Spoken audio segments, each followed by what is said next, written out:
আমিষাপাড়াবাসী, সংগ্রামী দেশবাসী, আপনারা জানেন আসন্ন ত্রয়োদশ জাতীয় সংসদ নির্বাচনের আর অল্প কয়েকদিন বাকি রয়েছে। আপনারা দেখতে পাচ্ছেন দেশের থেকে দেশান্তরে গ্রামে গঞ্জে পাড়ায় মহল্লায় দাঁড়িপাল্লার গড়ে দুয়ার সৃষ্টি হয়েছে। সকাল থেকে 4টা পর্যন্ত এই দাঁড়িপাল্লার পক্ষে আপনার মূল্যবান রায় দিয়ে হিসাবে বাংলাদেশ গড়ায় আপনি অবদান রাখবেন।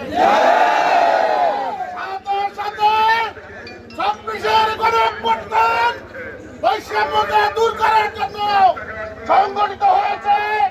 বিদেশি আধিপত্য থেকে বাংলাদেশকে মুক্ত করার জন্য বৈষম্য বিরোধী আন্দোলনের মাধ্যমে বাংলাদেশ ফ্যাসিবাদ মুক্ত হয়েছে।